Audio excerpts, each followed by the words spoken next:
अस्सलाम वालेकुम, welcome to Paragon kitchen. KFC zinger wings हम सभी के बहुत ज़्यादा फेवरेट होते हैं और आज हम घर पे बनाएंगे। सिर्फ और सिर्फ चंद टिप्स एंड ट्रिक्स हैं जिनको हम फॉलो करेंगे और बहुत ही आसानी के साथ वही टेस्ट अचीव कर सकेंगे जिस जो कि हमें खासा महंगा पड़ता है बाज़ार से ख़रीदने में भी। तो चलिए बनाना शुरू करते हैं इस रेसिपी को। यहाँ पर मैंने 750 ग्राम्स ले लिए हैं चिकन विंग्स और इसके ऊपर कोई भी स्किन वगैरह नहीं है, ये बिल्कुल आम से विंग्स हैं। अब यहाँ पर इसमें शामिल कर देना है ये 2 से ढाई टेबल स्पून के करीब बनता है तकरीबन गार्लिक वाटर। और इसको आपने बनाना कैसे है, 3 से 4 लहसुन के जवे लेकर उनको पीस लेना है, उसमें थोड़ा सा पानी ऐड करेंगे और बस फिर उसके बाद उसको आपने छान लेना है और आपके पास गार्लिक वाटर आ जाएगा।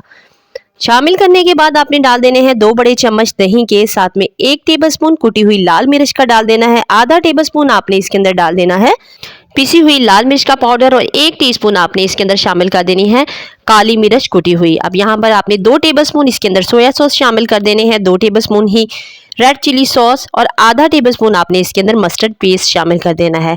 अब इन सभी इंग्रेडिएंट को डाल करना आपने अच्छे तरीके से मिक्स कर देना है इसको, ताकि सारे विंग्स के ऊपर बहुत अच्छा सा कोट हो जाए। इस रेसिपी में आपको विंग्स को बहुत देर तक या ओवरनाइट मैरिनेट करके रखने की बिल्कुल ज़रूरत नहीं है। बस मैरिनेटेड विंग्स को साइड पे करेंगे तो दूसरी तरफ हम अलग से बाउल में डाल देंगे 1.5 कप के करीब मैदा, आधा टेबलस्पून इसके अंदर नमक शामिल कर देंगे, आधा टेबलस्पून ही इसके अंदर लाल मिर्च का पाउडर शामिल करेंगे और अब इन दोनों चीज़ों को डालकर अच्छे तरीके से मिक्स कर लेंगे। अब यहाँ पर मेन टिप्स आ गई हैं कि आपने इसको कैसे उठाकर कोट करना है।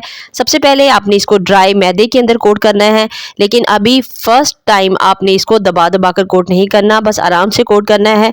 कोट करने के बाद साइड पे आपने नॉर्मल पानी ले लेना है, बिल्कुल सादा पानी है, कोई गर्म और कोई ठंडा पानी नहीं है, ये बिल्कुल नॉर्मल पानी है। अब आपने क्या करना है, इस पानी से निकाल लेना है विंग्स को और दोबारा से बिल्कुल ड्राई हाथों के साथ आपने अच्छे तरीके से कोट करना है। 2 से 3 सेकंड आपने ये काम ज़रूर करना है और एक बार कोट करने के बाद आपने मैदे की क्वांटिटी को विंग्स के ऊपर गिराना है और दबा दबा कर आपने इस तरह से प्रेस कर लेना है। इस तरह से ही ये बहुत अच्छे से क्रम्स बनेंगे। ये काम KFC और मैकडॉनल्ड्स वगैरह में मशीनें करती हैं और इस तरह से पूरे के पूरा जो चिकन होता है वो बिल्कुल ड्राई मैदे के साथ बहुत अच्छी तरह से कोट हो जाता है। लेकिन यहाँ ये काम आपने बिल्कुल ड्राई हाथों के साथ करना है जब आप सेकंड टाइम ये स्टेप जो है वो रिपीट करेंगे। तो इस तरह से अब आपने कोट करने के बाद अच्छी तरीके से इसको झाड़ लेना है और सारे क्रम्स जो है ना वो ऊपर आ जाएंगे। तो सभी विंग्स के साथ आपने यही स्टेप दोहराना है। बस एक बात का आपने ख्याल रखना है, जब आप दोबारा से कोट करेंगे इसको मैदे के अंदर तो आपने गीला हाथ बिल्कुल भी नहीं लगाना, बिल्कुल आपके हाथ जो है वो ड्राई होने चाहिए,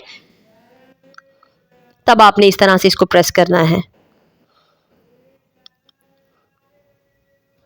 ये देखिए कितने ज़बरदस्त इनके ऊपर क्रम्स बने हैं।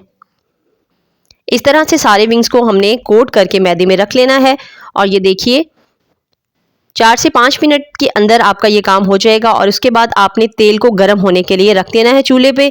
अब जो मेन काम है इसको फ्राई करने का है, जिससे कि इसकी कोटिंग भी नहीं उतरेगी और ये ऊपर से बहुत क्रिस्पी और अंदर से जूसी तभी बनेंगे जब ऑयल का टेम्परेचर उस रिक्वायरमेंट को पूरा करेगा जिस पर हमने इनको फ्राई करना है। तो यहाँ पर आपने ऑयल को इतना अच्छा गर्म कर लेना है, मीडियम फ्लेम के ऊपर रखते हुए, तेज़ आंच आपने बिल्कुल भी नहीं करनी इसको गर्म करने के लिए कि यहाँ तक इसमें से धुआं निकलने लगे। जब ऑयल इतना अच्छा गर्म हो जाएगा तो आपने फ्लेम को मीडियम टू लो कर देना है और उसके बाद आपने सारे विंग्स इसके अंदर शामिल कर देने हैं।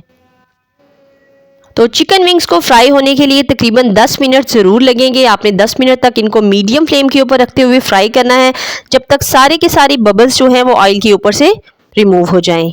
तो अगर आप चिकन जिंगर विंग्स बनाते हुए इन सभी टिप्स को फॉलो करेंगे ना तो आपके चिकन जिंगर विंग्स इतने बेस्ट बनेंगे। ये बिल्कुल वही टेस्ट आपको मिलेगा कि ऊपर से क्रंची एंड अंदर से बहुत ही जूसी चिकन विंग्स बनकर तैयार होंगे और आपको कभी KFC और मैकडॉनल्ड वगैरह के विंग्स की याद ही नहीं आएगी। तो आपने इस रेसिपी को ना ज़रूर से ट्राई करना है। मुझे अपना फीडबैक ज़रूर से देना है। वीडियो पसंद आई है तो वीडियो को थम्स अप कर दीजिए। इंशाल्लाह फिर मिलेंगे। टिल देन नेक्स्ट वीडियो, तब तक के लिए अल्लाह हाफिज़।